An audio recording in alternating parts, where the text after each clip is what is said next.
Hindi pa rin madaanan ng ilang kalsada sa Maynila bunsod ng matinding baha. Marami rin tuloy ang stranded na pasahero. Live mula sa Maynila, nasa frontline ng balitang yan si Gary De Leon.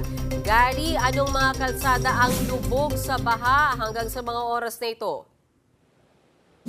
Mayan sa base sa flood alert na inilabas ng MMDA kanina ay sinasabing ang baha pa rin ang kahabaan ng Roas Boulevard. Ilang parte nito ay baha at yung Taft Avenue ay baha pa rin ang kahabaan nito maging ang Espanya, Manila. Kaya abiso sa mga motorista, iwasan munang daanan ang mga lugar na ito.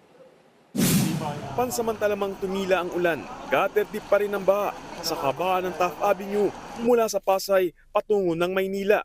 Pagsapit sa panulukan ng Pedro Hill at Taft Avenue, hanggang tuhod ang lalim ng tubig. Stranded tuloy ang maraming motorista.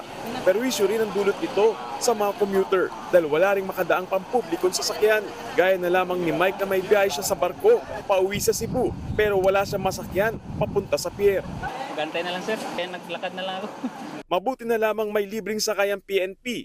May mga volunteer group din na nagsakay ng mga stranded na pasahero. Hangad lang namin talaga matulungan yung ating mga kababayan po para makatawid po sa ating maroroonan. Lubog din sa baha mula sa Pedro Hill hanggang Manila City Hall. Maraming sasakyan na ang tumirik. Pagdating naman ng Loton, hanggang baywang na tubig ang sasalubong sa mga motorista. Dahil sa lalim ng tubig baha sa parte ng Loton, maaaring manatili muna rito yung mga sasakyan at mga motorista. Maaari na rin pamorningan ang mangyayari sa kanila hanggat hindi bumababa ang tubig baha. Mistulang parking lot na tuloy ang kalsada sa gilid ng Manila City Hall. Ang iba, sinimulan ng matulog sa kanilang mga sasakyan. Hindi kakayanin sir. Okay lang sir. Okay. Ano lang? Kesa na masisira yung sasakyan.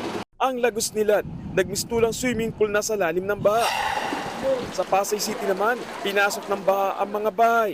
Kahit maulan, tuloy-tuloy sa paglilimas ng tubig ang mga residente. May mga ayaw lumikas kahit inabutan ng tubig ang kanilang bahay. Kaya ang mga tauhan ng barangay, nag-ikot at nag-abot na ng mga pagkain sa mga residente. Meron ding mga batang nagawa pang magtampisaw at lumangoy sa baha. Nakakaranas pa rin ang mga pag-uulan dito sa Maynila at patuloy pa rin na may baha ang mga kalsada. Marami pa rin sa mga kababayan natin ngayong gabi ang stranded dito sa parte na to. Mayan. Alright, maraming salamat sa iyo, Gary De Leon, at ingat kayo dyan.